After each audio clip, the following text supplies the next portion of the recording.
నిరుద్యోగులకు వైసీపీ ప్రభుత్వం తీరని అన్యాయం చేసింది. బిఎం నాథల్ రాయదుర్గం పట్టణంలో మంగళవారం మీడియాతో మాట్లాడిన స్టీల్ ప్లాంట్ సాధన సమితి వ్యవస్థాపక అధ్యక్షులు బిఎం నాథల్ 5 ఏళ్ల వైసీపీ పాలనలో తీరని అన్యాయం జరిగిందని విమర్శించారు. ప్రతి ఏటా విడుదల చేస్తామన్న జాబ్ క్యాలెండర్ ఎందుకు విడుదల చేయలేదో చెప్పాలన్నారు. చంద్రబాబు సీఎం అయిన వెంటనే మెగా డిఎస్సి విడుదల చేసి నిరుద్యోగులకు అండగా నిలుస్తానన్నారు.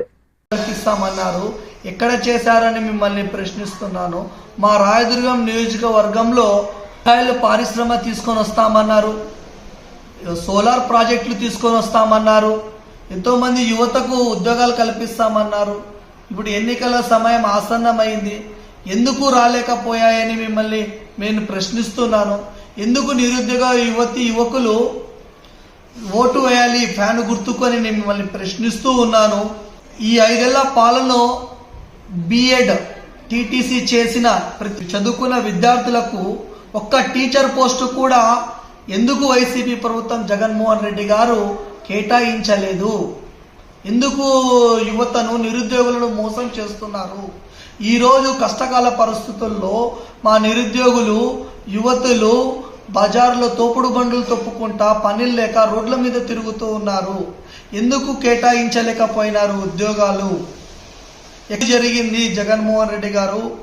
ఎందుకు యువత మీకు ఓటు వేయాలని మిమ్మల్ని ప్రశ్నిస్తూ ఉన్నాను.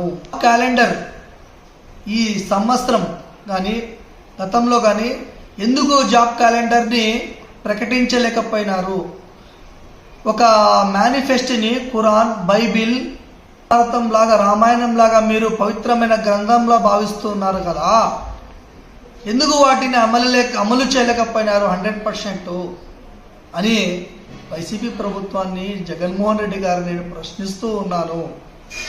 ఈసారి ఖచ్చితంగా చంద్రబాబు నాయుడు గారి వైపే నిరుద్యోగులు యువతలు అందరూ ఉన్నారు ఆశలతో. ఆయన ఖచ్చితంగా మా నిరుద్యోగులు యువతకు ఉద్యోగాలు కల్పించని ఒక లక్ష్యంతో మెగా డిఎస్సి పైనే సంతకం పెడతానని అన్నారు.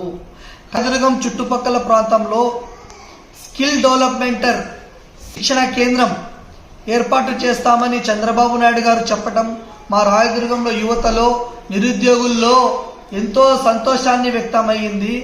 ఇటువంటి పరిస్థితుల్లో ఖచ్చితంగా కాలువ శ్రీనివాసులు గారిని అత్యధిక మెజారిటీతో గెలిపించి చంద్రబాబు నాయుడు గారిని ముఖ్యమంత్రి చేస్తారు.